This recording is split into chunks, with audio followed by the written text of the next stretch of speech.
Di atas awan dan kabut, ada ruang yang tertutup oleh penghalang. Jika Anda berada di luar, Anda tidak dapat melihat apa yang ada di dalamnya. Di meja giok dan kursi giok, Chen Qingyuan dan Wang Taohua saling memandang dan mencicipi anggur. Kamu telah mengambil semua ruang. Wang Taohua bergumam. Lain kali, giliranmu melakukan sesuatu yang berbahaya seperti ini. Chen Qingyuan membalas. Kita lihat saja lain kali. Wang Taohua ragu sejenak lalu berbicara perlahan, sambil berkata bahwa seseorang hendaknya tidak terlalu yakin dengan apa yang dikatakannya, karena akan mudah menggali lubang untuk dirinya sendiri. Meskipun perjalanan ini mengalami pasang surut, hasilnya tetap sangat membahagiakan. Kekuatan sisa penghancuran diri tulang kaisar membantu Chen Qingyuan menembus kemacetan wilayah kekuasaannya dalam satu gerakan, sungguh luar biasa. Jika ia berlatih sesuai aturan, setidaknya butuh beberapa ratus hari. Melihat ke seluruh dunia, aku khawatir tidak ada yang bisa bersaing denganmu untuk merebut tahta dunia ini. Tidak perlu menyembunyikan beberapa hal. Wang Taohua berbicara terus terang, seolah-olah dia telah melihat sosok agung sahabatnya, Chen Qingyuan, berjalan selangkah demi selangkah menuju tahta. Sebagai tanggapan, mata Chen Qingyuan dalam, dan dia memikirkan gadis yang masih menunggunya di salju, jadi dia tidak menanggapi. Apa yang disebut tahta bukan lagi sesuatu yang harus dilakukan Chen Qingyuan. Setahu saya, iblis teratas klan Kaisar Lin Qian telah dikalahkan oleh guru teratas klan raksasa. Keduanya sudah lama tidak bertemu. Kini, sambil menyeruput teh dan anggur, mereka membicarakan hal-hal penting saat itu. Ekspresi Wang Taohua serius dan suaranya rendah. Ini sangat aneh. Klan raksasa telah jatuh ke dasar peringkat ketiga, dan entah dari mana, seorang guru teratas tiba-tiba muncul. Tanpa tanda-tanda, aneh sekali. Jangan meremehkan para pahlawan dunia. Chen Qingyuan saat ini tidak tahu dari mana datangnya para prajurit raksasa yang paling kuat, dan hanya berpikir bahwa itu adalah kartu truf raksasa yang diam-diam dibudidayakan. Benar, Wang Taohua cukup berpengetahuan. Meskipun merasa hal ini meragukan, ia bisa menerimanya. Menurut berbagai sumber, orang dari suku raksasa ini bukan orang biasa. Jika kau bertemu dengannya, berhati-hatilah. Tahu, tidak mudah untuk memulai perjalanan menuju sertifikasi, jadi Chen Qingyuan tidak akan mempermalukan dirinya sendiri. Apapun lawan yang dihadapinya, ia akan menganggapnya serius.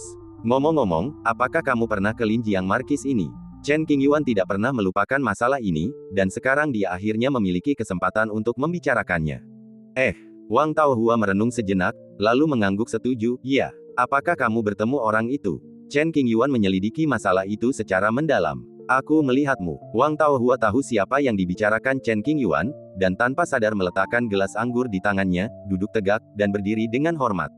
Orang itu, bagaimana situasinya? Chen Qingyuan tidak begitu jelas tentang situasi Kaisar Taiwei. Dari ingatan Chen Qingyuan, dia hanya tahu bahwa bertahun-tahun yang lalu dia telah membuka jembatan suci bagi Kaisar Taiwei, menyingkirkan sebuah rintangan. Kemudian, pertempuran pecah di daerah terlarang Jinshui. Untungnya, Kaisar Taiwei menurunkan kekuatan sihirnya dan mengendalikan situasi, tetapi konsekuensinya akan sangat buruk. Menurut saya, kemungkinan besar dia telah menjalani kehidupan baru. Dia akan hadir di masa depan yang makmur. Pertanyaan ini sangat serius. Wang Taohua tidak berani bercanda. Ia memikirkannya cukup lama, lalu berbicara dengan serius. Mendengar ini, kelopak mata Chen Qingyuan sedikit berkedut. Meskipun ia menduga Kaisar Taiwei masih hidup, ia tidak menyangka bahwa ia begitu bejat dan bisa hidup untuk kedua kalinya. Artinya, Kaisar Taiwei, yang hanya mengandalkan secercah tekad yang memudar itu, berhasil menang dalam pertarungan dengan makhluk-makhluk di pihak lain, dan bahkan mencuri kesempatan untuk hidup kembali. Metode ini di luar imajinasi dan luar biasa. Setelah beberapa lama, Chen Qingyuan mengendalikan emosinya, tetap tenang, dan berkata, apa perasaanmu tentang para jenderal di bawah komandonya? Lumayan. Wang Taohua berpikir sejenak dan mulai menyombongkan diri, awalnya aku tidak setuju, tapi melihat dia begitu tulus mengundangku berkali-kali, aku pun dengan berat hati setuju. Petik 2 petik 2. Chen Qingyuan memutar matanya ke arah teman jahatnya di depannya. Apakah kamu akan mati jika tidak menyombongkan diri? Kamu masih melakukannya dengan enggan. Mengerti, meskipun Wang Taoyin memiliki kualifikasi untuk mencapai pencerahan dan secara sukarela menyerahkan tahta, bahkan jika ia menjadi kaisar, tentu tidak akan dianggap memalukan untuk mengikuti Kaisar Taiwei. Katakanlah yang sebenarnya, jangan bicara omong kosong. Chen Qingyuan mendesak, aku tidak berbohong padamu. Awalnya aku memang tidak setuju. Tapi kemudian, melihat ketulusannya, aku menerimanya. Wang Taoyin berkata dengan serius. Ketulusan apa? Chen Qingyuan menangkap inti persoalan dari perkataan pihak lain. Ini, Wang Taoyin ragu-ragu, tampak kesulitan untuk berbicara. Tidak nyaman untuk mengatakan, lupakan saja. Itu jelas bukan hal yang baik. Melihat pihak lain tidak mau berbicara lebih jauh, Chen Qingyuan tidak memaksakan masalah itu. Oh, bagaimana mungkin itu bukan hal yang baik? Wang Taoyin memutuskan untuk menceritakan semuanya. Lagi pula, itu bukan rahasia yang memalukan. Dia berperan sebagai mak comblang. Suatu hari nanti, aku akan berkesempatan bertemu permaisuri dari dekat, dan bahkan mengambil foto untuk mengabadikannya. Permaisuri. Chen Qingyuan sedikit tertegun, dan langsung teringat siapa orang itu, si. Ya, Wang Taoyin mengangguk, matanya berbinar. Chen Qingyuan terdiam. Tegasnya, gadis dengan bentuk tubuh seperti rambut itu adalah mentor Chen Qingyuan, dan hubungan mereka rapuh, terkadang dekat dan terkadang jauh. Semoga hari itu segera tiba. Wang Taoyin sangat menantikannya. Tidak tahu bagaimana harus menjawab, Chen Qingyuan mengambil minuman di depannya dan meneguknya 2 kali. Ngomong-ngomong, dari mana asal pedang yang kamu pegang tadi? Wang Taoyin tidak melupakan pertanyaan ini, dan sekarang saatnya untuk mencari tahu lebih banyak tentangnya. Prajurit suci umat manusia. Karena mereka adalah teman baik, Chen Qingyuan tidak akan menyembunyikan apapun dan tampak serius. Apa artinya? Melihat ekspresi serius Chen Qingyuan, Wang Taoyin mengerutkan kening, berpikir dalam-dalam dan bertanya. Pedang Kaisar Manusia. Chen Qingyuan mengungkapkan rahasianya. Pedang Kaisar Manusia. Wang Taoyin mengulanginya, wajahnya awalnya dipenuhi kebingungan. Kemudian, ketika ia memikirkan sebuah legenda terlarang, raut wajah terkejut tiba-tiba muncul di wajahnya, dan ia berteriak, pedang Kaisar Manusia yang tercatat dalam buku-buku kuno. Wang Taoyin hanya pernah melihat pecahan benda ini di beberapa buku kuno yang tidak diketahui asalnya. Isinya sederhana dan kasar, mengatakan bahwa menghunus pedang Kaisar Manusia dapat menaklukkan seluruh surga dan dunia yang tak terhitung jumlahnya. Hal ini sama sekali tidak nyata. Saya selalu mengira ini hanya fantasi beberapa orang bijak, sepotong catatan sejarah tidak resmi. Wang Taoyi tertegun dan terkejut. Benar sekali, Chen Qingyuan memberikan jawaban ya. Biarkan aku melihatnya. Wang Taoyin tak kuasa menahan kegembiraan batinnya tentang prajurit suci terlarang yang dikabarkan itu. Bibirnya bergetar dan nadanya dipenuhi nada memohon. Berdengung. Permintaan itu tidak berlebihan. Chen Qingyuan terlalu malas untuk menagih biaya menonton dari Wang Taoyin. Ia merentangkan telapak tangannya, dan pedang Kaisar Manusia tiba-tiba muncul. Penampilan biasa saja, sederhana. Wang Taoyin mengamatinya dengan saksama, matanya hampir melotot. Ia melirik ke kiri dan ke kanan, tetapi tidak melihat sesuatu yang istimewa. Ia bergumam, senjata suci warisan umat manusia ini terlihat biasa saja. Jika dilempar ke dalam tumpukan pedang Tao, tidak akan terlihat sama sekali. Kembali ke dasar. Menanggapi hal ini, Chen Qingyuan hanya menjawab dengan 4 kata. Itu masuk akal. Tatapan Wang Taohua hampir terpaku pada pedang Kaisar Manusia. Meskipun tampak biasa saja, kekuatan pedang yang tak terlihat itu begitu menindas sehingga membuat jantungnya berdebar dan jiwanya bergetar. Benda suci warisan umat manusia ini memadukan kehendak para bijak dari generasi-generasi sebelumnya. Barangkali, benda ini telah benar-benar mencapai tahap kembali ke alam. Bahkan ketika menghadapi para prajurit kekaisaran, ia tak gentar. Ia telah melampaui jangkauan senjata Tao dan tak terkira oleh akal sehat. Biarkan aku menyentuhnya. Senjata suci yang tak tertandingi itu diletakkan di depannya. Wang Taohua tak ingin hanya melihatnya beberapa detik saja, jadi ia mengulurkan tangan untuk menyentuhnya, dan semakin menuntut. Jika setuju, saya tidak keberatan. Chen Qingyuan membiarkan pedang Kaisar Manusia melayang di atas meja, nadanya ringan. Semakin Wang Taohua menatap pedang Kaisar Manusia, semakin panik ia. Jika ia tak sengaja membuat pedang itu marah, ia pasti akan mendapat masalah. Setelah berpikir sejenak, ia menarik tangannya. Ia merasa tidak enak badan kali ini, tetapi ia pasti akan melakukannya lain kali. Sudahlah, Wang Taohua menyerah. Dentang. Melihat Wang Taohua tidak lagi memiliki ide ini, Chen Qingyuan memikirkannya dan pedang itu kembali ke tubuhnya. Anak kecil, kau sungguh beruntung. Wang Taohua sangat iri dan mendesah. Chen Qingyuan selalu cabul, dan sekarang dia telah mendapatkan benda suci warisan umat manusia. Siapa yang bisa menandinginya di masa depan? Membandingkan diri sendiri dengan orang lain hanya akan membuat Anda marah. Keberuntungan orang ini sungguh menakjubkan. Semakin ia memikirkannya, semakin marah ia. Wang Taohua meneguk anggur beberapa teguk untuk menjernihkan emosi yang tertahan di hatinya. Chen Qingyuan minum dalam diam. Meskipun ia memiliki keberuntungan yang luar biasa, ia tetap harus memiliki kekuatan yang sesuai. Apa rencanamu untuk masa depan? Wang Taohua menenangkan diri dan bertanya dengan serius. Sederhana saja, cobalah segala cara yang mungkin untuk menjadi lebih kuat. Hanya dengan mencapai langkah ke-9 dari jembatan ilahi, seseorang dapat memenuhi syarat untuk menyentuh kesempatan pencerahan. Ngomong-ngomong, aku tidak ada pekerjaan lain, jadi aku akan pergi bersamamu. Wang Taohua saat ini tidak memiliki tujuan atau tugas. Apakah kamu mau bergaul denganku? Chen Qingyuan berkata bercanda sambil tersenyum di wajahnya. Omong kosong, aku bukan orang seperti itu. Wang Taohua langsung membantah, dengan aku di sisimu, kita bisa saling menjaga apapun yang terjadi. Kau benar-benar tidak punya hati nurani. Salahkan aku. Chen Qingyuan mengkritik dirinya sendiri, tetapi senyum di wajahnya tidak hilang. Aku begitu murah hati dan memaafkanmu. Wang Taohua memanjat tiang dan memuji dirinya sendiri. Cek, Chen Qingyuan meliriknya, penuh sarkasme. Mari kita jujur satu sama lain, apakah kalian punya rahasia? Wang Taohua selalu menjadi orang yang jahat, dan persahabatannya yang erat dengan Chen Qingyuan membuatnya semakin gelap. Dia bukan orang yang pendiam, jadi dia ingin membuat cerita-cerita menarik untuk didengar orang. Aku tidak akan memberitahumu. Chen Qingyuan selalu merasa bahwa pihak lain mempunyai niat buruk, jadi dia langsung menolak dan tetap diam. Orang ini pasti sedang bergosip dan ingin membicarakan tentang hubungan masa lalu dan kejadian lama. Pelit, gumam Wang Taohua, namun tidak mendesaknya. Teman lama berkumpul kembali, minum dan mengobrol. Mari kita bicara tentang pahlawan di dunia dan hal-hal menarik dari semua lapisan masyarakat.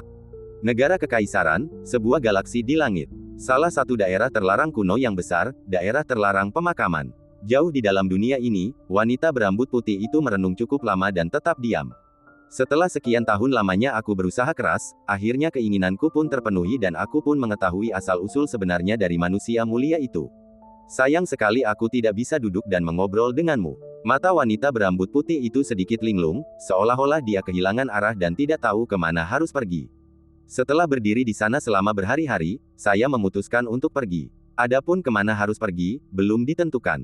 Kembali melalui rute yang sama, tanpa halangan. Setelah berjalan keluar dari area terlarang Zhang Heng, wanita berambut putih itu berada di langit berbintang, merasa sangat dingin dan tidak ada seorang pun yang bisa mendekatinya. Suara mendesing. Setelah beberapa saat, wanita berambut putih itu mengambil keputusan, melangkah maju, melintasi kehampaan tak berujung, dan menuju ke hutan belantara utara. Tempat yang ingin ditujunya adalah daerah terlarang Jinshui di galaksi Fuliu di alam liar utara. Tidak ada tujuan untuk datang ke sini, jadi apa yang dapat saya lakukan? Di tengah lautan manusia yang luas ini, dia tidak dapat menemukan tempat tinggal, ataupun teman dekat. Setiap kali teringat sosok orang yang mulia itu, obsesi yang mendalam di hati saya pun sedikit demi sedikit sirna. Rasa kesepian dan kesunyian yang telah terpendam selama bertahun-tahun merayapi sekujur tubuh perempuan berambut putih itu bagai serangga beracun, menggerogoti dagingnya dan menyedot sumsum tulangnya. Sungguh tak tertahankan. Di saat sepi dan bingung ini, perempuan berambut putih itu tanpa sadar membayangkan sosok berbaju merah. Mungkin, hanya perempuan berbaju merah, yang terjebak di area terlarang, yang bisa berempati dan berucap tulus padanya. Panggilan. Di daerah terlarang Jinshui, salju lebat tak kunjung berhenti. Makhluk biasa tak berani menginjakan kaki di area ini. Sekalipun sangat tertarik, mereka hanya bisa bersembunyi di kejauhan dan melirik sekilas, lalu bergegas pergi, tak berani berlama-lama. Keren dan elegan, dengan rambut putih seperti makhluk abadi. Zixi mengenakan gaun putih pucat yang ketat di tubuhnya saat ia berjalan di salju. Ia tidak takut pada hukum kuno apapun, dan ekspresinya dingin. Rasa dingin yang terpancar darinya bahkan lebih kuat daripada di area terlarang. Teratai giok bertunas di setiap langkah, dan kehampaan beku di depan pun pecah, memperlihatkan jalan menuju area terlarang. Kedatangan perempuan berambut putih itu sedikit mengubah tatanan dan aturan alam ini. Di tengah langit yang penuh es dan salju, sosok anggun berbaju merah sangat menarik perhatian. Ansiruo duduk bersila di kehampaan, penghalang berbentuk bola transparan mengembun di sekujur tubuhnya, menghalangi sebagian besar hawa dingin. Selain itu, kekuatan mayat kaisar yang menjaga setiap arah mencapai keseimbangan dengan hukum di area terlarang. Jika tidak terjadi hal yang tidak diharapkan, Ansiruo akan aman dan sehat selama beberapa ribu tahun ke depan dan hidupnya tidak akan terancam. Menyadari bahwa aturan kehampaan di suatu tempat di dekatnya sedang berfluktuasi, Ansiruo mengerutkan kening, perlahan membuka matanya, dan menoleh untuk mengamati. Lalu kedua wanita itu saling memandang dan waktu pun berhenti. Ansiruo sangat terkejut dengan kedatangan gadis berambut putih itu, dan ekspresi terkejut terlihat jelas di wajahnya. Kemudian, Ansiruo berhenti bermeditasi dan berdiri di udara, berkata dengan hormat, "Senior, apakah ada sesuatu yang penting yang membawa Anda ke sini?" "Tidak ada yang lain, kemari dan duduk." Wanita berambut putih itu maju beberapa langkah dan datang di depan Ansiruo, masih tampak dingin di permukaan. Aturan-aturan yang membatasi di negeri ini sangat erat kaitannya dengan Ansiruo, dan dia tidak dapat menghindarinya. Sekalipun ada kesempatan untuk melarikan diri, sulit untuk masuk kembali. Dalam kasusnya, dia pasti akan menghadapi bencana yang akan memperpendek umurnya saat dia memasuki masa dewasa. Alasan mengapa wanita berambut putih, Si Tulin, dan yang lainnya menghindari ujian iblis agung adalah karena mereka telah merencanakannya selama bertahun-tahun dan mencoba berulang kali sebelum akhirnya berhasil. Terlebih lagi, mereka harus menyembunyikannya dari iblis agung setiap saat dan tidak dapat dengan mudah mengungkapkan kekuatan penuh mereka. Tolong, karena tamu dipersilakan datang, Ansiruo segera membangun paviliun seputih salju dengan butiran salju, dan meletakkan meja serta kursi yang elegan dan sederhana di dalamnya. Kedua wanita itu duduk dan suasananya tenang. Setelah beberapa saat, Ansiruo menatap permaisuri bangsawan di depannya dan berkata, "Senior, apakah ada sesuatu yang mengganggu pikiran Anda?" Mereka semua wanita, jadi mudah untuk mengetahuinya. Wanita berambut putih itu mendongak dan bertukar pandang dengan Ansiruo, bibirnya perlahan terbuka, seolah-olah dia ingin mengatakan sesuatu tetapi menghentikannya. Setelah beberapa saat, Dewi berambut putih itu menjadi tenang dan berkata dengan nada dingin, "Tidak." Ansiruo tidak bertanya lagi. Ia mengambil teh, meletakkannya di atas meja, dan mengganti topik pembicaraan. Situasinya istimewa. "Saya harap Anda memaafkan saya atas keramahan saya yang kurang. Dahulu kala, sebelum zona terlarang Jinsui dibuka, Chen Qingyuan keluar masuk Tianyuan dan membawa banyak barang untuk Ansiruo untuk memperbaiki kehidupannya yang membosankan." Perempuan berambut putih itu menatap teh hangat di depannya, tetapi tidak meminumnya. Sebaliknya, ia tiba-tiba bertanya, "Kamu lelah?" Kalimat ini adalah pertanyaan untuk Ansiruo, tetapi juga pertanyaan untuk hatiku sendiri. Mendengar ini, Ansiruo sedikit tertegun. Ia mengerti maksud wanita berambut putih itu dan berkata terus terang, "Kalau ku bilang aku tidak lelah, aku menipu diriku sendiri. Kalaupun harus melakukannya lagi, aku tetap akan memilih yang sama. Penantian ini sepadan. Sekalipun gagal, aku tidak menyesal." Wanita berambut putih itu menatap mata Ansiruo, melihat ke dalam hatinya, dan tahu bahwa dia tidak berbohong dan semua perkataannya berasal dari hati. "Jika dia tidak mati, kamu pasti bisa melarikan diri kali ini." Setelah jeda yang lama, perempuan berambut putih itu berbicara dengan tegas. Orang yang ia maksud sudah dikenal luas. "Aku tidak peduli apakah aku bisa lolos atau tidak. Setelah ratusan ribu tahun menunggu, aku sudah sangat puas bisa bertemu dengannya lagi." Bibir merah Ansiruo terbuka sedikit, dan suaranya terdengar halus dan menyenangkan. Jawaban ini hampir sama dengan jawaban wanita berambut putih. Bertahun-tahun pencarian, hanya untuk satu pemandangan. Kini setelah keinginannya terpenuhi, semua itu terbayar lunas. Tekad perempuan berambut putih itu untuk bertahan hidup tiba-tiba pupus, membuatnya merasa kehilangan arah dan tak tahu harus berbuat apa. "Saya ingin tinggal di sini sebentar." Ada nada permohonan dalam suara dingin wanita berambut putih itu. "Merupakan suatu kehormatan bisa menemani Anda, senior." Ansiruo tidak punya alasan untuk menolak dan tersenyum lembut. Di hari-hari mendatang, dengan wanita berambut putih yang memimpin, zona terlarang Jinsui akan sangat stabil dan tidak akan menimbulkan masalah.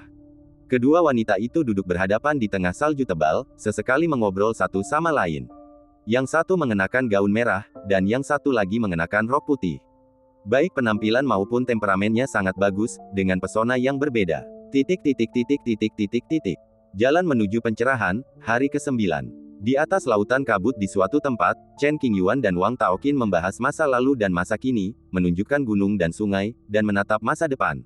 Setelah minum selama berhari-hari, minat saya perlahan memudar. Chen Qingyuan melambaikan tangannya pelan, membuka penghalang yang menghalangi ruang ini, dan bersiap untuk mencari tanah harta karun magis. Ia berusaha mencapai anak tangga ke-9 jembatan ilahi secepat mungkin agar dapat mengendalikan situasi. Keduanya berjalan bersama, dan saat mereka hendak mendarat, kekosongan di sekitar mereka berfluktuasi. Seketika, wajah mereka berubah serius saat mereka diam-diam mulai mempraktikkan sihir mendalam mereka. Jika mereka menemui masalah, mereka akan segera mengambil tindakan yang tepat. Sua, kekosongan di depan kiri bergetar, dan setelah beberapa tarikan napas, seseorang muncul. Mengenakan jubah, dia tampak anggun dan elegan. Lai Yi, Si Tulin. Seorang jenius yang tak tertandingi di awal zaman kuno, ia mencapai keberhasilan besar dalam deduksi, muncul dan menghilang secara misterius, dan sangat sedikit orang yang mengetahui asal-usulnya yang sebenarnya. Situasi senior. Melihat siapa orang itu, kewaspadaan Chen Qingyuan menurun drastis. Ia membungkuk dan memanggil dengan lembut. "Lama tak jumpa." Si Tulin tersenyum dan menyapa Chen Qingyuan. "Sahabatku." Kemudian, Si Tulin membungkuk pada Wang Taoyin lagi. Teman, Wang Taoqi dan Chen Qingyuan adalah sahabat karib. Mengetahui siapa Si Tulin, mereka tidak berani bertindak gegabah dan bersikap sopan satu sama lain. "Senior, apakah Anda ke sini untuk mencari saya?" Chen Qingyuan bertanya langsung ke intinya. "Mencari sesuatu." Si Tulin melangkah maju beberapa langkah, berdiri cukup dekat dengannya, dengan senyum lembut yang membuat orang merasa seperti berada di tengah angin musim semi. Ada apa? Tanya Chen Qingyuan tanpa sadar. Kemudian, ia teringat sesuatu. Ekspresinya sedikit berubah. Ia lalu mengeluarkan papan catur kuno dari artefak luar angkasa dan menggantungnya di udara. Kalau tidak salah, kau pasti datang ke sini untuk benda ini. Benar, Si Tulin mengangguk sedikit. Papan catur ini memiliki banyak lubang dan tonjolan di permukaannya. Sepertinya papan ini telah melewati periode waktu yang sangat panjang, meninggalkan jejak-jejak perubahan dan noda-noda. Pesona Taonya samar dan hampir tak terlihat. Di permukaan, objek ini ibarat papan catur, tetapi begitu asal-muasalnya yang sebenarnya terbongkar, maka akan menggemparkan seluruh langit dan dunia, bahkan mungkin berujung pada penghakiman Dao Agung. Sebuah buku surgawi. Hal terlarang. 6 juta tahun yang lalu, Si Tulin menciptakan 9 jilid kitab surgawi, yang mengakibatkan malapetaka guntur yang sangat mengerikan dan hampir membunuhnya. Qi Wei dibombardir oleh hukuman surgawi dari Dao Agung, dan kitab surgawi pun hancur berkeping-keping. Beberapa pecahannya menjadi ketiadaan, dan beberapa pecahan lainnya tersebar ke seluruh penjuru dunia. Beberapa hari yang lalu, Chen Qingyuan secara tidak sengaja mendapatkan papan catur ini dan menyimpulkan bahwa papan itu pasti ada hubungannya dengan Si Tulin. Awalnya, ia berencana mencari kesempatan untuk memberikannya kepada Si Tulin, tetapi sayangnya, banyak hal terjadi setelahnya dan akhirnya ditunda hingga sekarang. Kembalikan properti itu kepada pemilik aslinya. Chen Qingyuan mendorong pelan dan melemparkan papan catur kuno di depannya ke tangan Si Tulin melalui udara. Bagaimanapun, itu adalah harta karun terlarang yang legendaris, jadi kurang lebih menyakitkan untuk menanganinya. Terima kasih. Si Tulin menghitung keberadaan pecahan buku surgawi, dan mengikuti benang tak kasat mata buah Qi untuk menemukan Chen Qingyuan secara langsung. Si Tulin merasa sangat bahagia setelah menyimpan papan catur kuno ke dalam tubuhnya. Saya cukup beruntung mendapatkan barang ini dan sudah lama ingin mengembalikannya ke senior situ, tetapi saya belum menemukan kesempatan yang tepat. Harta karun itu telah hilang, Chen Qingyuan tidak mungkin menyimpannya dengan sia-sia selama ini, kata-kata dan perbuatannya penuh dengan kebencian. Jika ada yang bisa saya bantu di masa mendatang, beritahu saja saya. Bagaimana mungkin Si Tulin tidak mengetahui pikiran kecil Chen Qingyuan dan membuat janji? Karena seniorku berkata demikian, aku pasti tidak akan melupakannya. Mendapatkan bantuan ternyata tidak buruk. Chen Qingyuan akhirnya menunjukkan senyum tulus dan mulai berbicara dengan sopan. Kamu adalah orang yang tidak mampu menanggung kerugian apapun. Si Tulin bercanda. Tidak ada yang bisa kulakukan. Aku takut kemiskinan sejak kecil. Chen Qingyuan segera menciptakan gambaran menyedihkan tentang seorang anak yang menderita penindasan hidup di masa kecilnya. Karena kita sudah bertemu, aku ingin berbicara denganmu tentang sesuatu yang penting, hanya sebagai pengingat untukmu. Ketika membicarakan hal ini, senyum di wajah Si Tulin menghilang dan ekspresinya menjadi serius. Ada apa? Melihat Si Tulin begitu serius, Chen Qingyuan menjadi sedikit gugup. Sebelum mengatakan hal ini, untuk mencegah penyadapan oleh orang lain atau terdeteksi oleh aturan Dao besar, Si Tulin mengangkat tangannya dan menyiapkan dunia misterius yang kuat untuk mengunci bagian kehampaan ini guna memastikan keamanan. Pernahkah kau mendengar tentang kemunculan tiba-tiba makhluk agung di antara para raksasa? Si Tulin tidak secara langsung mengatakan tentang apa itu, tetapi mulai membimbing. Tentu saja aku tahu. Chen Qingyuan mengangguk dengan sungguh-sungguh. Wang Taohua, yang berdiri di samping, tetap diam dan mendengarkan dengan sabar. Orang itu mungkin terlihat seperti raksasa, tapi dia tidak berasal dari garis keturunan yang sama. Si Tulin tampan dan anggun. Oh, Chen Qingyuan mengeluarkan suara terkejut, dan sedikit keraguan tiba-tiba muncul di antara alisnya. Dia berasal dari Laut Ilusi. Ketika mereka sampai pada pokok bahasan, Si Tulin meletakkan tangannya di belakang punggungnya dan berbicara dengan sangat serius. Apa? Lautan ilusi. Mendengar informasi ini, Chen Qingyuan dan Wang Taoqin sama-sama tercengang, kaget, dan tak percaya. Apa yang akan saya katakan mungkin melibatkan karma tabu. Si Tulin berhenti sejenak dan melirik Wang Taoyin. Ia tidak takut rahasianya terbongkar, tetapi ingin menjelaskan situasinya terlebih dahulu agar tidak menimbulkan masalah bagi orang lain. Saya tidak takut terkontaminasi karma. Silakan lanjutkan. Metode kelahiran kembali Wang Taoyin yang tidak konvensional pada dasarnya bertentangan dengan prinsip-prinsip Dao. Sekarang setelah ia terlibat dengan Chen Qingyuan, ia mungkin akan menerima hukuman ilahi suatu hari nanti. Wang Taoqin sama sekali tidak menganggap serius apa yang disebut tabu sebab akibat dan tidak takut terhadapnya. Laut kepalsuan, dewa-dewa kuno. Saat berbicara, Si Tulin menggunakan beberapa teknik rahasia untuk menyembunyikan rahasianya dan sangat waspada. Lebih baik mencegah daripada menyesal. Tidak ada salahnya berhati-hati. Chen Qingyuan dan Wang Taoyin tidak mengatakan apapun, telinga mereka berdengung, dan ekspresi terkejut di wajah mereka semakin intens. Dewa klan macam apa ini? Wang Taoqi tidak dapat menahannya, menatap Si Tulin dan mengajukan pertanyaan.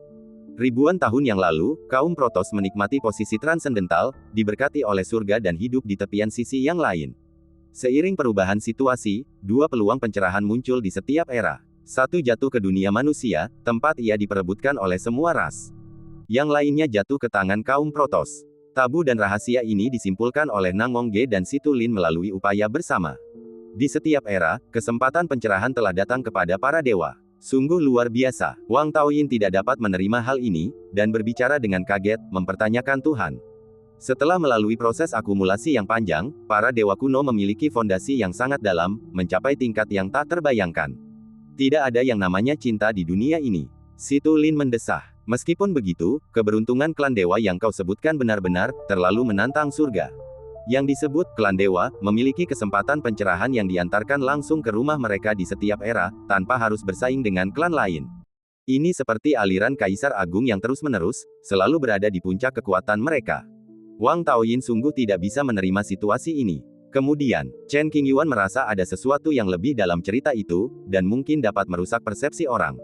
Kemudian, Situ Lin merenung sejenak dan melanjutkan, lalu seorang pria muncul dan melanggar aturan yang telah berlaku selama bertahun-tahun, menyebabkan para dewa yang dulunya agung dan perkasa jatuh ke dunia fana.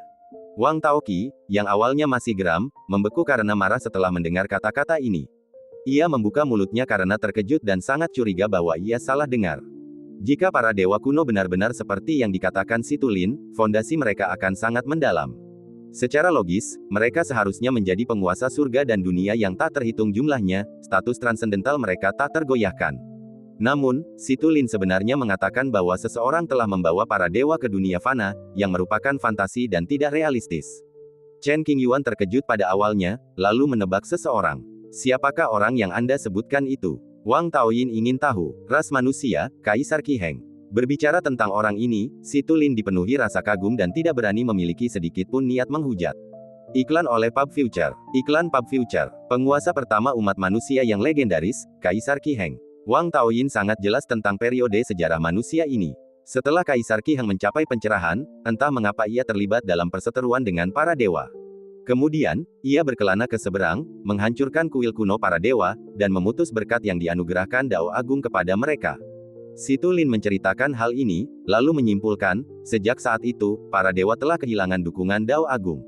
Demi memastikan keberlangsungan garis keturunan mereka, mereka terpaksa tunduk. Pada akhirnya, Kaisar Qi Heng dan para dewa pasti akan saling menghancurkan. Namun, Kaisar Qi Heng tidak takut mati dan ingin bertarung lagi. Para dewa tidak tahan dan tidak punya pilihan selain menyerah. Dia benar-benar tak terkalahkan, tak seorang pun berani menentang perintahnya. Meski hanya beberapa kalimat pendek, Wang Taoyin tak kuasa menahan diri untuk membayangkan sosok agung Kaisar Qi Heng, yang mendominasi dunia selamanya. Wajahnya dipenuhi keterkejutan dan ia tertegun. Bertahun-tahun kemudian, tulang-tulang abadi turun ke dunia, membentuk zona terlarang, dan situasi mengalami perubahan yang mengguncang bumi. Tak lama kemudian, Kaisar Qi Heng jatuh, dan para dewa melarikan diri ke Laut Ilusi. Tatanan stabil yang telah dibangun runtuh, dan dunia kembali jatuh ke dalam kekacauan. Situ Lin mendesah. Kalau saja tidak ada faktor tulang abadi, Kaisar Qi Heng mungkin akan mampu melangkah lebih jauh, bahkan mungkin menyentuh jalan menuju keabadian yang diimpikan semua orang.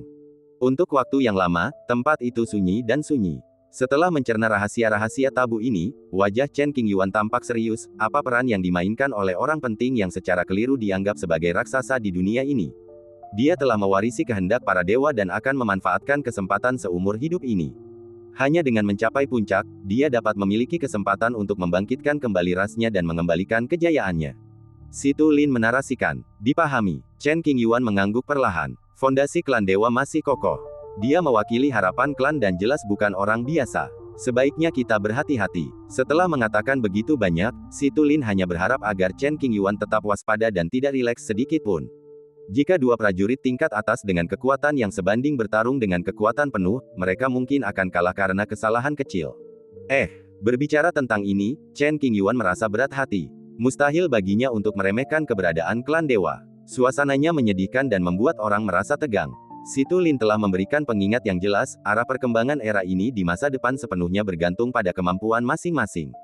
Aku ada hal lain yang harus kulakukan, jadi aku akan pergi sekarang. Era kemakmuran telah tiba, dan Situlin ingin menemukan beberapa fragmen kitab surgawi lagi, sehingga ia dapat memperbaikinya dan menghadapi bencana di masa depan, dan juga mencapai beberapa hal di luar akal sehat dunia. Melihat Situlin pergi, Chen Qingyuan perlahan menarik pandangannya, dengan perasaan campur aduk, Dewa Kuno, Kaisar Qiheng. Setelah sekian lama, Chen Qingyuan dan Wang Taoqin sedikit memulihkan suasana hati mereka yang gelisah, saling memandang, dan melihat keterkejutan yang tersisa di wajah masing-masing. Sepanjang masa, ada begitu banyak pahlawan. Wang Taoqi memandang ke kejauhan dan tak dapat menahan desahan. Sepanjang sejarah, selalu ada beberapa legenda yang tak terkubur oleh waktu. Begitu generasi selanjutnya mempelajarinya, mereka akan terkagum-kagum dan tak terlukiskan. Apa asal-usul benda yang baru saja kamu berikan padanya? Setelah beberapa saat, Wang Taoyin mengganti topik pembicaraan. Ia belum memahami sifat sebenarnya dari papan catur kuno dan agak penasaran.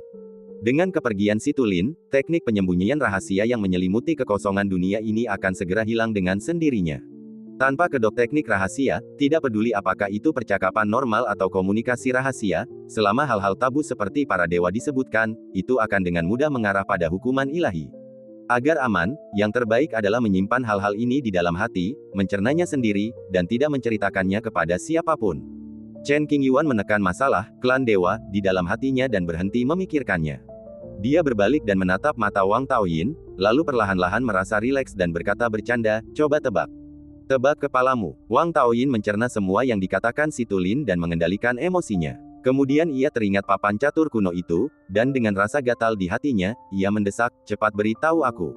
Chen Qingyuan melihat sekeliling dan memutuskan untuk pergi ke arah tertentu. Sambil berjalan, ia berkata, buku surgawi. Saat kata-kata ini terucap, kehampaan di sekitarnya bergetar samar beberapa kali, dan kekuatan mengerikan dari aturan-aturan jalan itu mulai membayangi.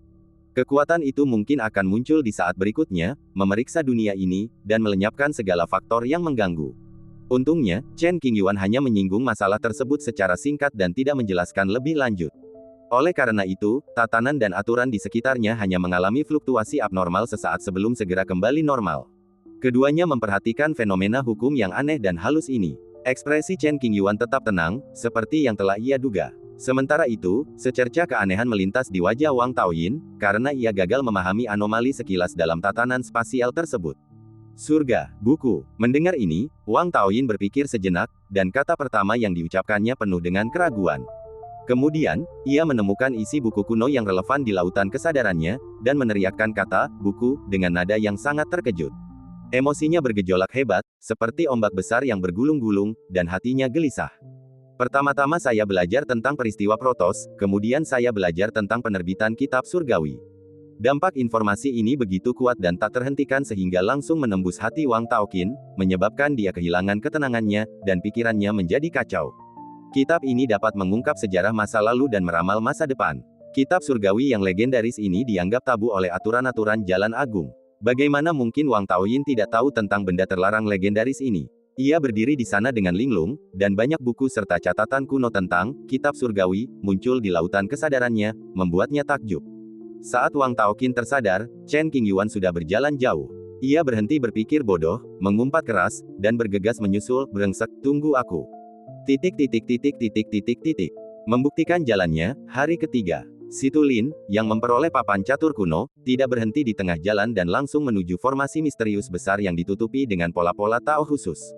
Formasi ini berada di puncak ribuan gunung tinggi, menyatu dengan lautan awan, muncul dan menghilang dari waktu ke waktu. Ada seseorang dalam formasi itu, duduk bersila dengan mata tertutup, menunggu dengan tenang. Pria itu mengenakan pakaian brokat abu-abu gelap, dengan wajah tampan dan lengan berkibar. Kedatangan Situlin membangunkan pria ini dan dia berhenti bermeditasi. Leluhur, orang dalam formasi itu adalah saudara Nangong. Ia berdiri dan memberi hormat. Sudah kubilang berkali-kali, kau tak perlu bersikap begitu sopan. Situlin melangkah maju, dan formasi besar yang ada di sana tidak dapat menghentikannya. Semakin sopan, semakin sedikit kesalahan. Kata-kata dan tindakan Nangong selalu menunjukkan rasa hormat kepada Situlin. Ketika keduanya bertemu di sini, tentu saja mereka punya beberapa rencana. Tata letak dan isinya sangat jelas, membantu Nangong menjelajahi alam pencerahan tanpa hambatan. Singkatnya, Nangong ingin naik ke surga ke-9 dan menyaksikan pemandangan cemerlang era baru dan tidak ingin melewatkannya. Jika dia mengikuti aturan dan tata tertib alam pencerahan, dia tidak akan pernah bisa mencapai puncak dalam hidupnya. Alasannya sederhana, hingga saat ini, Nangongge masih seorang kultivator di tahap penyeberangan kesengsaraan. Masih jauh sekali dari alam Mahayana, apalagi alam jembatan ilahi. Bakatnya dalam menyimpulkan sungguh langka, tetapi bakatnya dalam mengolah sungguh buruk. Bahkan dalam kesempatan semegah itu, metode-metode yang digunakan oleh Nangongge telah memungkinkannya meraih kekayaan tingkat tinggi yang jauh melampaui imajinasi orang biasa. Meskipun demikian, ia tetap tidak mampu meningkatkan ranah kultivasinya. Apakah kamu mendapatkan barangnya? Berdasarkan pengalamannya sendiri, nyelinap bola-balik di ketinggian ini tidaklah sulit. Namun, mencapai surga ke-9 akan jauh lebih sulit. Kesalahan sekecil apapun akan terdeteksi oleh hukum alam, yang mengakibatkan bencana fatal. Ya, semuanya berjalan lancar. Sementara Situlin berbicara, dia mengeluarkan buku surgawi yang rusak yang telah berubah menjadi papan catur kuno, menggantungnya di udara di antara mereka berdua, dan memutarnya perlahan-lahan. Kitab surga. Nangongge memusatkan perhatiannya tinggi, memfokuskan seluruh perhatiannya pada papan catur, mengamati dengan saksama, dan mengukir setiap retakan di benaknya, tanpa melewatkan satu detail pun. Ratusan ribu tahun yang lalu, pendiri Langyavila secara tidak sengaja mengambil sepotong buku surgawi, memperoleh pencerahan darinya, dan mengubah dirinya menjadi kekuatan tingkat tinggi yang dikenal di seluruh dunia. Kebetulan Chen Qingyuan mendapatkan benda ini secara tidak sengaja. Ketika Situlin bercerita tentang proses pengambilan kembali kitab suci, tanpa sadar senyum mengembang di sudut mulutnya. Oh, mendengar nama Chen Qingyuan, tatapan mata Nangongge langsung beralih dari papan catur dan kitab surgawi. Ia mendongak dan bertemu pandang dengan Situlin, sedikit terkejut, ada apa dengannya sekarang? Sudah bertahun-tahun sejak terakhir kali saya duduk berdiskusi Dao dengan Chen Qingyuan, dan Nangongge masih sangat merindukannya. Meskipun keduanya bertemu selama pertempuran Laut Reruntuhan Batas, mereka tidak memiliki kesempatan untuk minum dan mengobrol, yang cukup disesalkan. Orang ini masih hidup dan sehat, dan dia bahkan lebih kuat dari sebelumnya.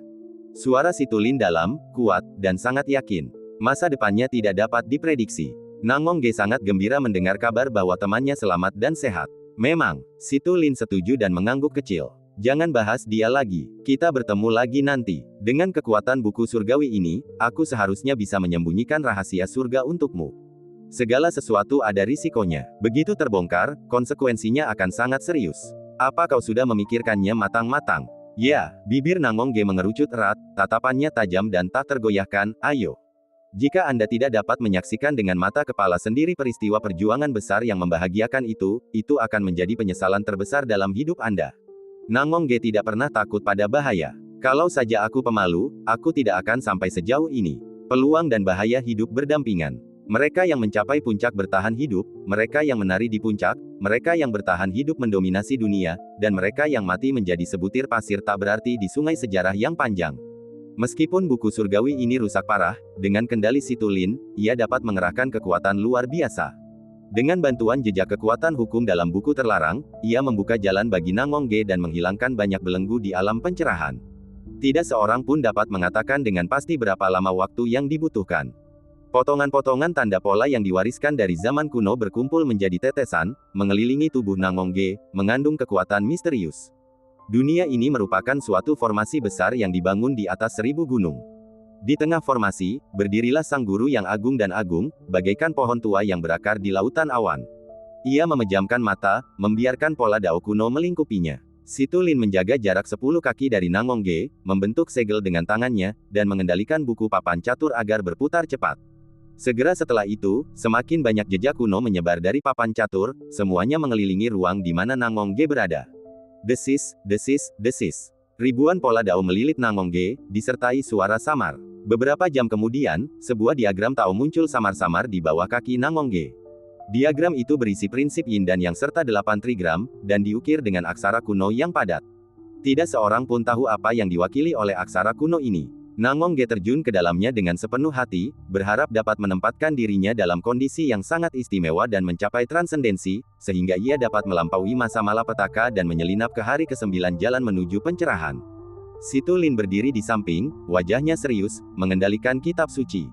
Jika terjadi sesuatu yang salah, ia akan segera membantu. Tanah Cina, galaksi yang makmur. Tiba-tiba, sebidang ruang angkasa hancur, menarik perhatian banyak biksu untuk menyaksikan. Suatu kekuatan dahsyat meledak dari retakan itu, menyelimuti lautan berbintang sejauh bermil-mil tak terhitung jumlahnya. Beberapa bintang di sekitarnya terkena dampaknya, gunung-gunung runtuh dan bumi retak, dan puluhan ribu nyawa meninggal secara tragis. Keributan sebesar itu tak terelakkan. Berita itu menyebar dengan cepat ke berbagai wilayah bintang dan menimbulkan sensasi. Beberapa makhluk sakti dengan kekuatan luar biasa mendekati retakan itu dan menemukan sesuatu yang sangat mengejutkan. Tubuh dan jiwa mereka gemetar tak terkendali, dan mereka berteriak ketakutan, "Kaisar! Kaisar Mark!" Di tepi retakan, ada jejak pola kekaisaran. Orang biasa tidak dapat melihatnya dan hanya merasakannya menakutkan, namun orang-orang berkuasa pada saat itu berpengetahuan luas dan dapat langsung mengetahuinya. Berita itu menyebar ke semua pihak dengan kecepatan yang tak terbayangkan, membuat situasi semakin kacau. Beberapa hari kemudian, seorang ahli lain datang ke sini untuk menyelidiki penyebabnya. Dengan menggunakan teknik rahasia, ia melihat sesuatu di celah itu. Seluruh tubuhnya gemetar karena terkejut, senjata leluhur klan Sengyu kuno. Busur penekan dewa, ledakan, langit berguncang, dan para pahlawan berbondong-bondong datang ke tempat kejadian. Meskipun klan Sengyu kuno telah musnah, artefak leluhur mereka masih ada di dunia. Selama ada yang mengingatnya, tidak akan ada jejaknya. Saat ini, kemunculan busur penekan dewa pasti akan menimbulkan pertikaian besar. Korban jiwa dan cedera tidak dapat dihindari. Saya masih ingat tahun itu, Kaisar Taiwei menggunakan cara-cara terbaik untuk memenjarakan busur penekan dewa. Sisa-sisa pikiran berjalan melintasi dunia, membengkokkan busur dan menarik anak panah, melihat rencana para dewa kuno, dan mengembalikan kesempatan untuk membuktikan kebenaran ke tempatnya semula tanpa dicuri. Setelah urusan selesai, dia membiarkan busur penekan dewa pergi sendiri dan tidak mengambilnya untuk dirinya sendiri. Ketika klan kuno abadi mendengar tentang hal ini, mereka semua mengirim orang-orang kuat mereka untuk memperjuangkannya dengan sekuat tenaga. Sulit untuk memprediksi siapa yang akan mendapatkan busur penekan dewa pada akhirnya. Klan roh api kuno, jauh di dalam nadi leluhur. Seorang laki-laki berwajah muda duduk bersila di tengah lautan api. Matanya terpejam, kedua tangannya diletakkan di paha dengan telapak tangan menghadap ke atas. Tanda api teratai mengembun di antara kedua alisnya. Ia mengerutkan kening sesekali. Orang ini adalah Ye Liujun, leluhur klan roh api. Dia telah tinggal di klan tersebut selama bertahun-tahun, menyempurnakan kekuatan Tao asli yang diwarisi oleh klan dan mempercepat pemulihannya sendiri. Masih tidak bisa. Setengah jam kemudian, Ye Liujun tiba-tiba membuka matanya, dan napas kuat dari perubahan kehidupan segera melonjak keluar dari tubuhnya, menyebabkan kekacauan di lautan api, dan retakan muncul di seluruh ruang dalam radius 10.000 mil. Ia mencoba segala cara yang mungkin untuk melepaskan belenggu di tubuhnya, namun sayangnya, ia selalu gagal. Dalam keadaan normal, Ye Liujun pasti sudah meninggal, dan entah kenapa masih hidup di era ini.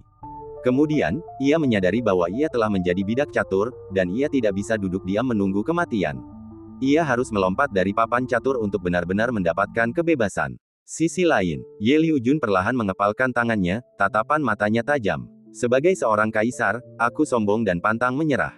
Bagaimana mungkin aku dimanipulasi oleh orang lain dan menjadi boneka? Bahkan jika dia meninggal, Ye Liujun akan mematahkan belenggu itu. Sepertinya aku perlu meminta bantuan seseorang. Setelah mencoba berkali-kali, Ye Liujun tahu bahwa dia tidak dapat mengubah situasi dengan mengandalkan kemampuannya sendiri, jadi dia harus memikirkan cara lain. Sehat. Sambil mendesah panjang, Ye Liujun menyingkirkan kekuatan sihirnya. Ia berganti pakaian menjadi jubah putih bersulam motif awan dan membelah lautan api menjadi dua dengan lambaian tangannya. Lewati lorong itu dan capai dunia luar. Sebelum pergi, Ye Liujun menyapa ketua klan saat ini, Ye Jincheng, memintanya untuk menjaga klan, bersikap rendah hati, dan melaksanakan tugasnya. Ya, Tuan. Ye Jincheng mendengarkan baik-baik perkataan sang leluhur dan menundukkan kepalanya untuk menerima perintahnya. Setelah mengatur beberapa hal, Ye Liujun berangkat sendirian. Melihat ke arah leluhur pergi, Ye Jincheng tertegun sejenak. Sebenarnya, ia sangat ingin berpartisipasi dalam kompetisi dunia yang hebat. Sekalipun ia tahu bahwa ia tidak memenuhi syarat untuk bersaing memperebutkan posisi teratas, ia tidak ingin melewatkan era yang begitu makmur. Merupakan suatu kehormatan untuk mendengar legenda dan cerita orang-orang itu. Ye Jincheng memilih untuk mewarisi posisi pemimpin klan, dan ia harus memikul tanggung jawab yang sesuai. Demi perkembangan klan yang stabil, ia tidak bisa pergi berperang. Setelah tinggal di sana sebentar, Ye Jincheng menarik kesadarannya kembali ke kenyataan, berbalik dan berjalan menuju aula pertemuan untuk menangani beberapa masalah sepele. Jika Ye Liujun ingin memecahkan kebuntuan, ia harus menemukan orang luar biasa untuk membantunya. Pilihan pertama adalah putra mahkota Nangongge. Sayangnya, setelah bertanya-tanya, Ye Liujun tidak menemukan jejak keberadaan Nangongge, jadi dia mengurungkan niatnya untuk sementara waktu. Saya khawatir mereka semua telah mencapai alam pencerahan. Di langit berbintang yang luas, Ye Liujun bagaikan meteor yang tak terdeteksi dunia, terbang dengan kecepatan tinggi. Ye Liujun telah mendengar tentang kejadian terkini seputar busur Zenshen, tetapi ia tidak ingin ikut bersenang-senang. Saat ini, ia hanya punya satu pikiran, melepaskan diri dari kurungannya dan benar-benar terlahir kembali. Perasaan direduksi menjadi pion ini sangat tidak mengenakan, dan kesadaran seseorang dapat hilang kapan saja. Haruskah aku pergi? Ye Liujun memikirkan pertanyaan ini dan ragu-ragu. Alam pencerahan penuh dengan aturan Tao. Bagi seseorang seperti Ye Liujun, yang seharusnya mati tetapi selamat, jika ia ditemukan oleh mata Tao saat bersembunyi, konsekuensinya bisa dibayangkan. Seharusnya aku tidak seberuntung itu. Setelah banyak pertimbangan, Ye Liujun memutuskan untuk pergi, untuk menyaksikan datangnya era baru dan mencari bantuan untuk membebaskan diri dari kendala-kendalanya sendiri. Jika aku benar-benar tidak beruntung, kematian akan menjadi sesuatu yang melegakan. Pikiran tentang dikendalikan oleh orang lain, dengan kesadarannya terperangkap di dalam tubuhnya selama bertahun-tahun yang tak terhitung jumlahnya, membuat Ye Liujun tiba-tiba merasa bahwa kematian bukanlah hal yang buruk. Dalam situasi saat ini, sebagian besar guru besar telah memasuki alam pencerahan, dan Nangong Ge pasti juga ada di sana. Kalau kita temukan si brengsek Chen Qingyuan itu, kita bisa membuatnya memikirkan solusi. Dia punya jaringan kontak yang luas dan banyak ide cerdas. Setelah mengatakan ini, Ye Liujun mengonfirmasi idenya dan mempercepat langkahnya. Di puncak jalan, terdapat lautan kabut yang tak berujung, dengan jejak reruntuhan kuno sesekali terlihat.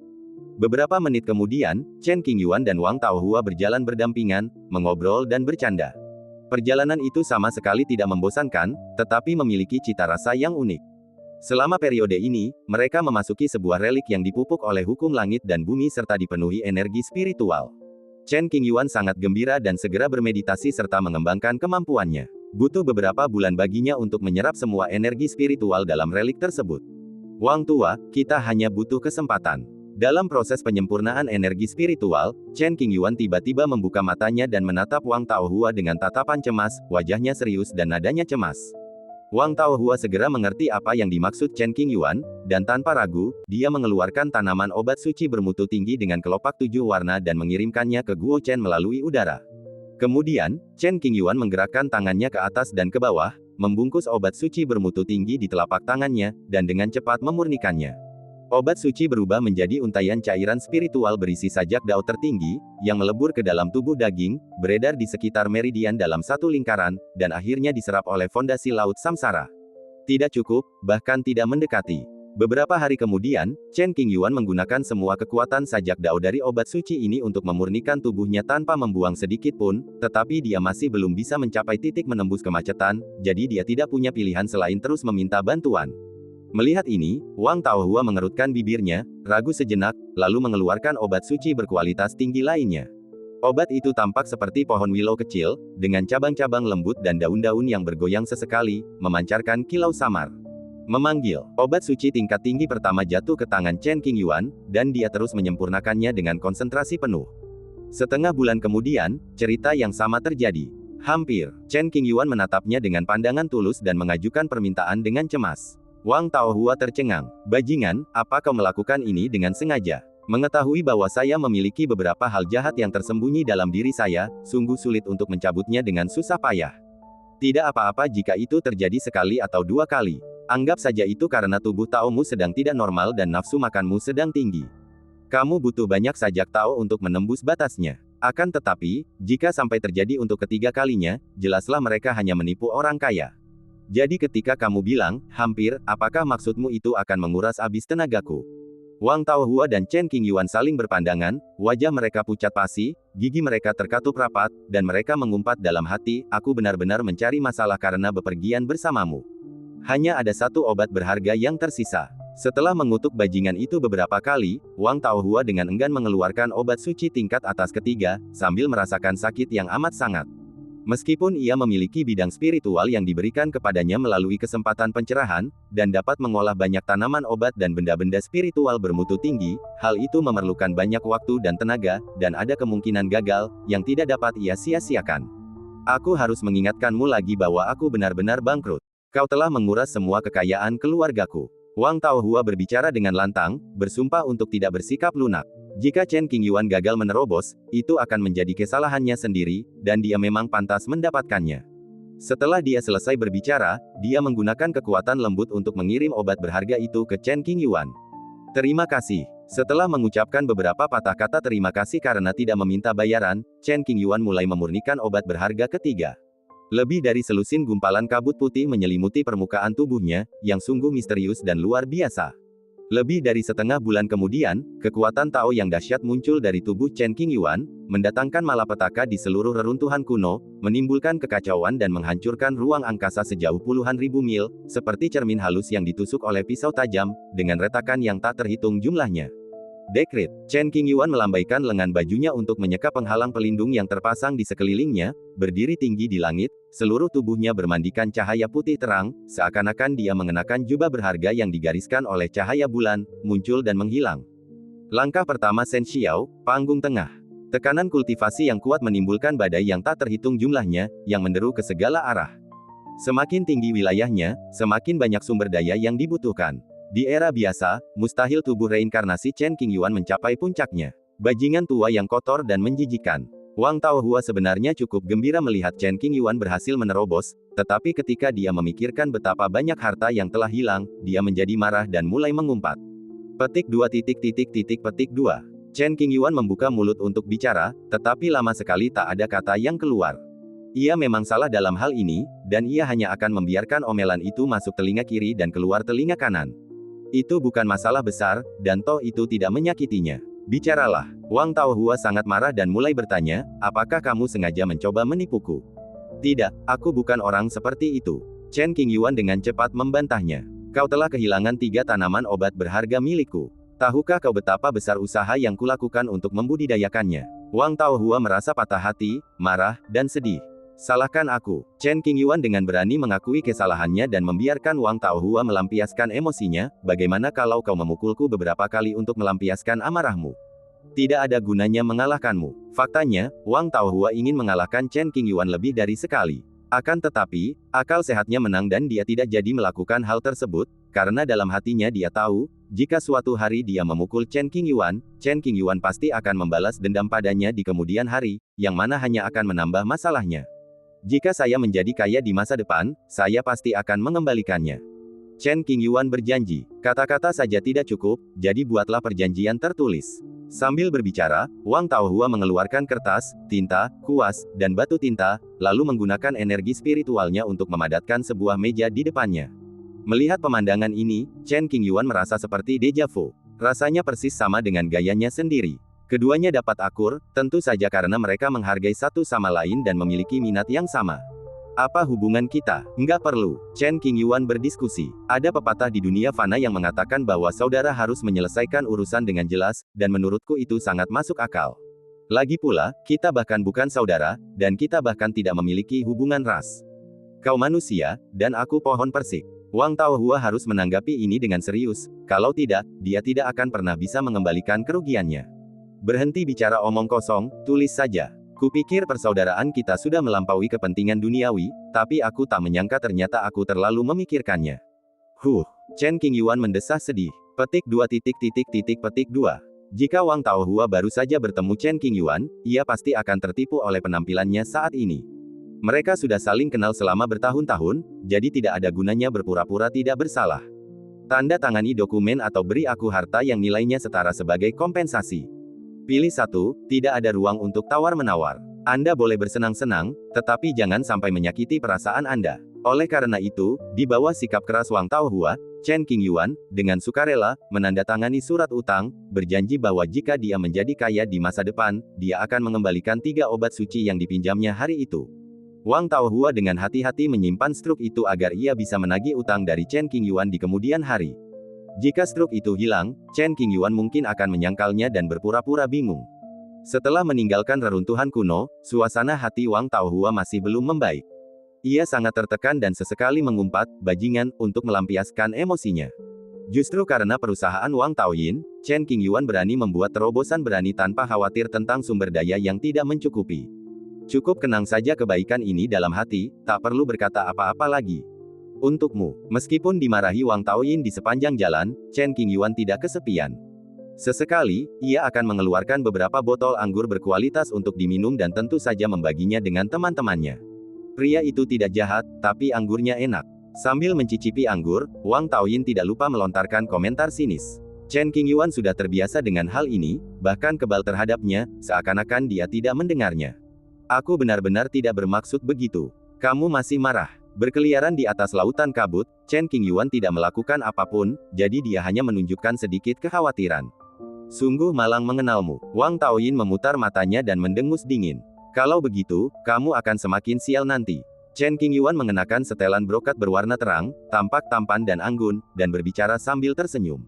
Aku punya usul. Kalau kau bisa mewujudkannya, kita bisa selesaikan masalah ini. Kau tidak perlu mengembalikan obat suci itu, dan kita tetap bisa menjadi saudara yang baik.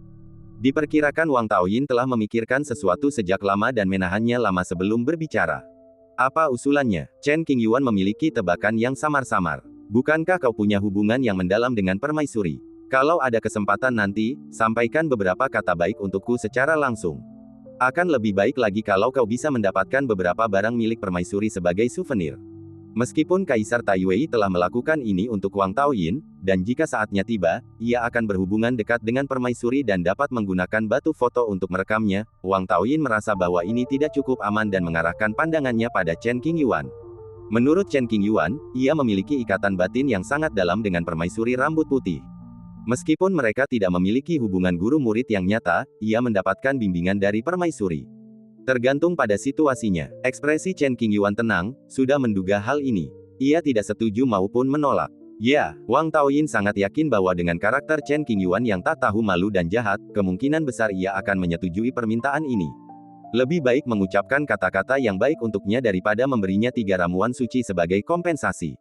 Wang Taoqi berhenti mengumpat. Keduanya berjalan di lautan kabut yang tak berbatas dan tidak menemui bahaya apapun selama beberapa tahun. Suatu hari, Chen Qingyuan menemukan bahwa jimat transmisi suara tidak lagi redup dan dapat mengirimkan suara melalui udara, yang menunjukkan bahwa seorang kenalan ada di dekatnya. Dia mengeluarkan jimat transmisi suara dan melihatnya, dan mengetahui situasinya. Dipandu oleh jejak hukum dalam jimat giok, dia menuju ke area tempat para kenalannya berada. Ia melesat melewati kehampaan, langkahnya semakin cepat, meninggalkan jejak bayangan yang akan segera menghilang. Siapa itu? Wang Taoyin melihat jimat transmisi suara di tangan Chen Qingyuan dan bertanya dengan rasa ingin tahu. Aku punya hubungan yang dalam denganmu. Chen Qingyuan berpura-pura misterius dan bermain teka-teki, tidak mengungkapkan jawabannya secara langsung. Apa ini ada hubungannya denganku? Wang Taoyin terkejut, selain mengenal bajingan sepertimu, kurasa tidak ada hubungan lain. Kamu akan segera mengetahuinya. Chen Qingyuan masih tidak menjawab, dan kecepatannya meningkat sedikit, melintasi puluhan juta mil dalam sekejap, dan mustahil bagi mata telanjang untuk menangkap jejaknya. Wang Taoqin sedikit mengernyit, dengan beberapa keraguan dalam benaknya, dan menggerakkan kakinya untuk mengikuti dari dekat.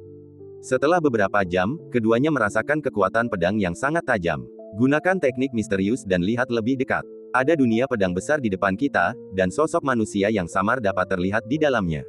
Pedang Changgeng abadi. Pada saat ini, Wang Taoyin sedikit terkejut karena dia tidak tahu siapa orang itu. Teringat kata-kata Chen Qingyuan, Changgeng Sword Immortal dan aku punya hubungan yang sangat dalam, kenapa kau berkata begitu?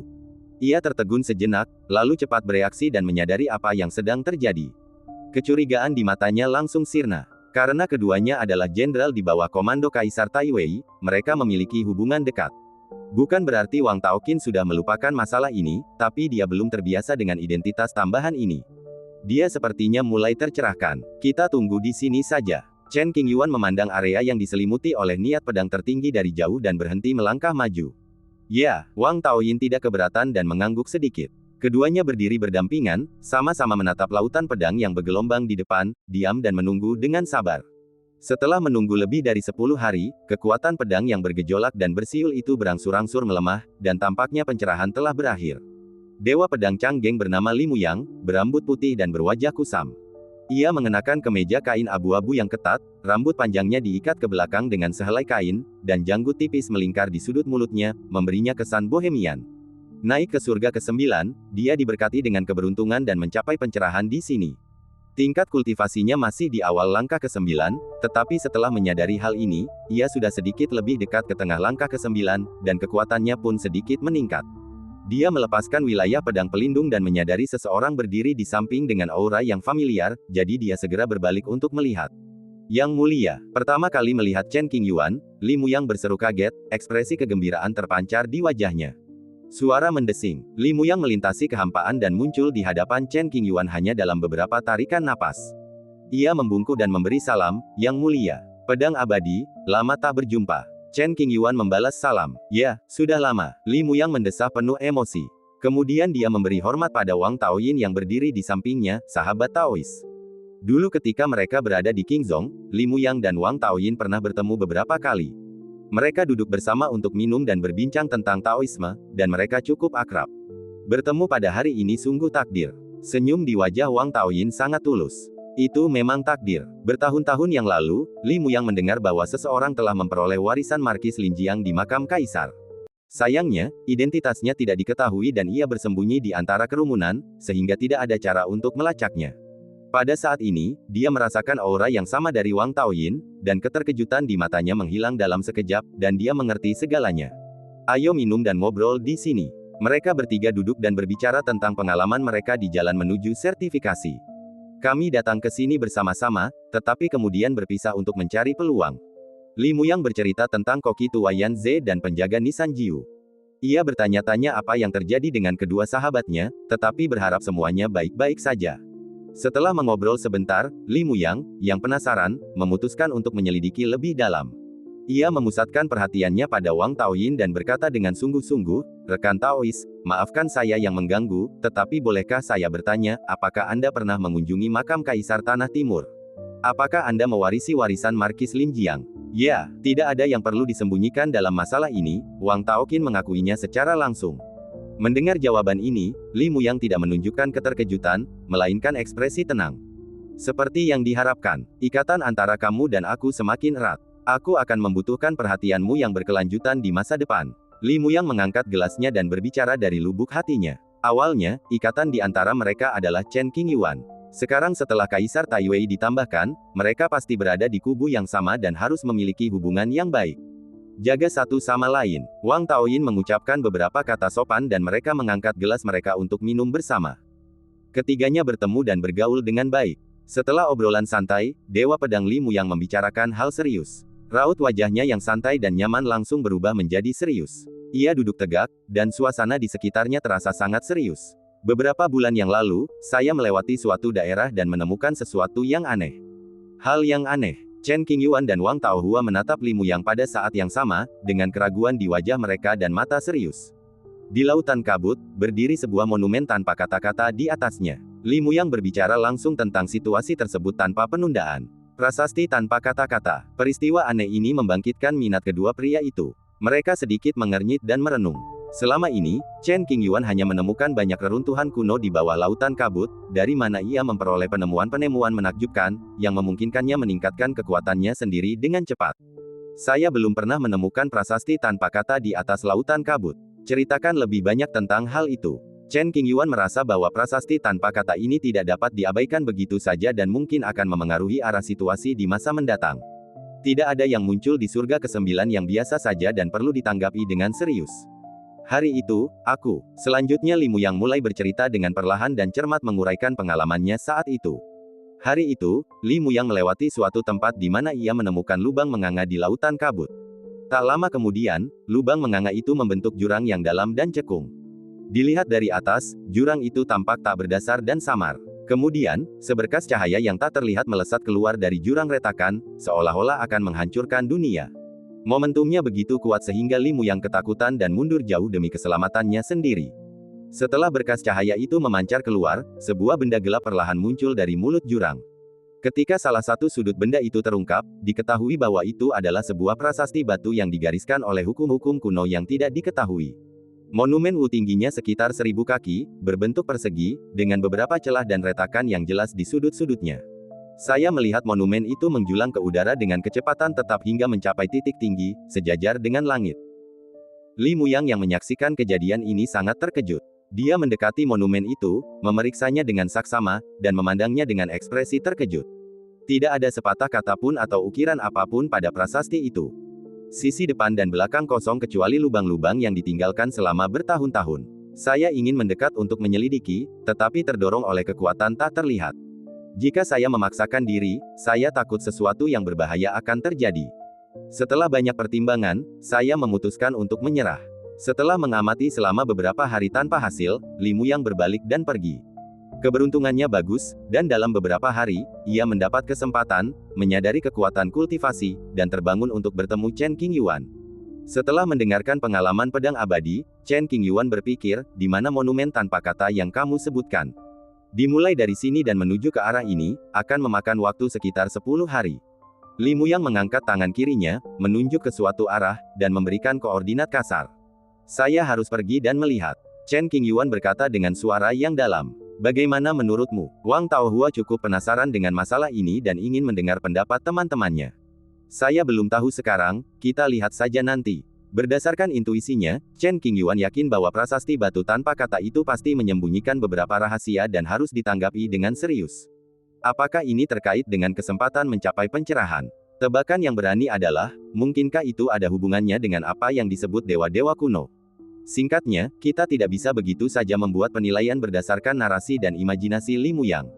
Kita harus mengamatinya dengan saksama. Pergilah saat kamu bilang ingin pergi, dan biarkan saja begitu. Karena tidak ada hal lain yang dapat dilakukan saat ini, Li Muyang berjalan bersama Chen Qingyuan dan memandu jalan. Wow, robek kehampaan dan seberangi lautan kabut.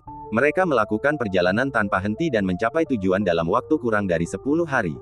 Meskipun mereka berjauhan, Chen Qingyuan telah melihat titik hitam. Gunakan kesadaran spiritual Anda untuk menjelajahi dunia ini. Dia tiba-tiba meningkatkan kecepatannya dan dalam sekejap meninggalkan Muyang dan Wang Taoyin di belakang. Ledakan. Awalnya dia ingin mendekati prasasti Tao yang tak bertulisan itu, tetapi tanpa diduga, sebuah penghalang tak terlihat muncul di kehampaan di depannya, menghalangi Chen Qingyuan dan mencegahnya bergerak maju bahkan setengah langkah. Ada kendala. Apa yang dikatakan Dewa Pedang memang benar. Chen Qingyuan perlahan mengulurkan tangannya dan dengan lembut menekan penghalang hukum tak terlihat itu, tetapi terpental menjauh di saat berikutnya. Apa tujuan monumen Tao ini? Pada saat ini, Wang Taoyin datang dan menatap prasasti Tao. Tidak ada yang aneh di permukaannya. Suara mendesing. Chen Qingyuan naik ke posisi yang lebih tinggi, melihat ke bawah dari atas, mengamati seluruh prasasti yang tak bertulis itu, mengamatinya dari segala arah, tidak melewatkan satu detail pun. Saya sudah memeriksa beberapa hari yang lalu, tetapi tidak menemukan apapun. Muyang menatap Chen Qingyuan dengan tatapan penuh hormat, yang mulia memiliki banyak pengalaman, jadi beliau seharusnya bisa menemukan beberapa petunjuk. Penghalang yang mengelilingi monumen Dao sangat kuat dan sulit ditembus oleh kekuatan luar.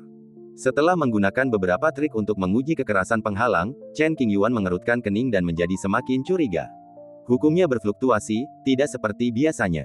Chen Qingyuan dengan tajam menangkap hal ini melalui riak-riak halus yang disebabkan oleh kekuatan eksternal yang menekan penghalang.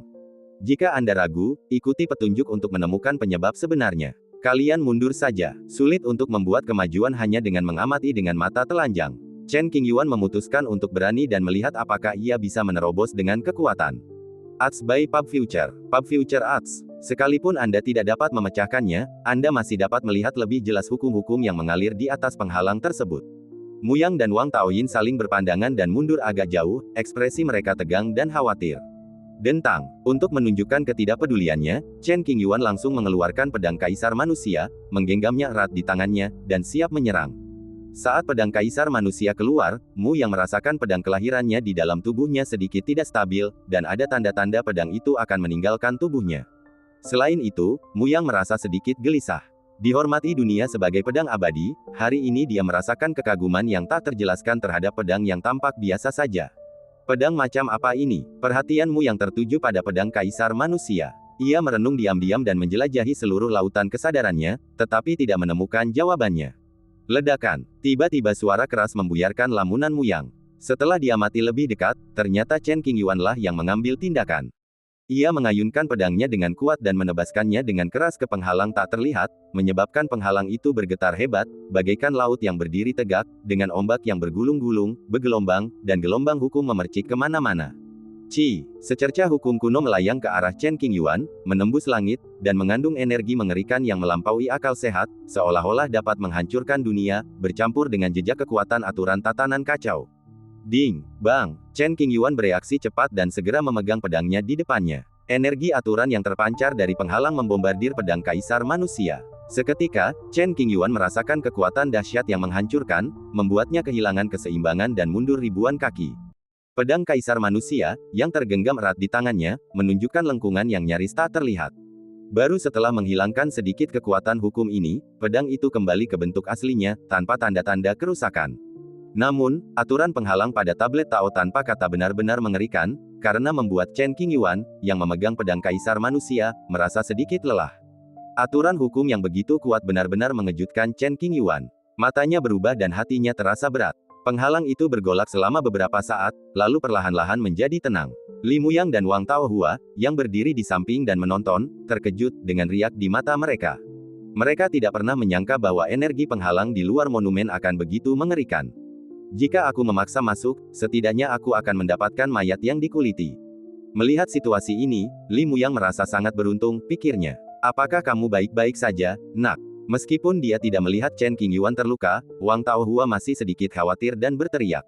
Aku tidak khawatir padanya, aku khawatir dengan masalah utangku sendiri. Wang Taohua berpikir demikian, dan merasa sedikit bangga. Tidak ada apa-apa. Chen Qingyuan menyampaikan pesan melalui udara, tenang dan kalem. Memikirkan keributan yang disebabkan oleh aturan penghalang tadi, dia memfokuskan perhatiannya pada prasasti Tao yang tak bertuliskan kata-kata. Pola aturan yang belum pernah terlihat sebelumnya. Setelah berpikir sejenak, Chen Qingyuan berkata dengan tegas. Ledakan. Tiba-tiba, monumen Dao yang sunyi dan tenang itu bergetar, menghancurkan ruang di sekitarnya menjadi debu. Kekuatan Dao yang bergejolak menyerbu Chen Qingyuan, memaksanya untuk tidak tenang dan segera mengangkat pedangnya untuk melawan. Kekuatan dahsyat itu memaksa Chen Qingyuan mundur ratusan kaki, meninggalkan goresan yang sangat jelas dan beberapa bayangan kabur di kehampaan. Perubahan mendadak itu membuat semua orang lengah. Mereka waspada dan terus memperhatikan lingkungan sekitar untuk mencegah kecelakaan. Ledakan. Setelah sekitar setengah batang dupa, seberkas cahaya hitam terang muncul dari prasasti Tao dan melesat ke atas, seakan menembus dunia, menimbulkan riak-riak yang tak terhitung jumlahnya di langit, bagaikan lapisan-lapisan riak di atas air. Mungkin tekanan eksternal yang diberikan kepada Chen Qingyuan lah yang memicu semacam aturan terlarang dari monumen Dao tanpa kata. Atau mungkin monumen Dao tanpa kata, yang dibimbing oleh kekuatan tak dikenal, meletus dengan sendirinya, memicu momentum yang begitu bergejolak. Karena dampak hukum prasasti Tao tanpa kata, beberapa area di lautan kabut tidak lagi damai dan situasi serupa mulai bermunculan. Retakan juga muncul di lautan kabut di beberapa wilayah. Monumen-monumen Tao kuno perlahan muncul dari dasar dan menggantung tinggi di langit. Hukum mengalir dan cahaya bersinar. Lautan kabut sangat luas dan tak berbatas, jadi Chen Qingyuan dan yang lainnya secara alami tidak tahu apa yang terjadi di daerah lain. Leluhur klan kuno abadi, si juru masak tua, dan yang lainnya sedang menjelajahi lautan kabut, mencari peluang mereka sendiri. Tiba-tiba, ruang beriak, tatanan bergeser, dan mereka semua terkejut melihat monumen Dao kuno menggantung di udara. Wow, prasasti Tao yang tanpa kata itu berdiri tegak tinggi, dan riak hukum kuno menyebar ke segala arah, menyebabkan gelombang cahaya yang membentang sejauh mata memandang. Chen Qingyuan tidak tahu apa yang sedang terjadi di hadapannya, juga tidak tahu asal-usul hukum-hukum kuno ini. Matanya dipenuhi kejutan dan keraguan, dan tanpa sadar ia mencengkeram pedang Kaisar Manusia di tangannya, berusaha sekuat tenaga untuk tetap tenang. Pada saat yang sama, bagian pertama jalan dikonfirmasi. Di suatu tempat rahasia di suatu tempat, sebuah formasi misterius didirikan di lautan awan untuk menipu langit dan memudahkan perencanaan. Di dalam formasi, Si Tulin dan Nangong Ge sedang melakukan sesuatu yang besar.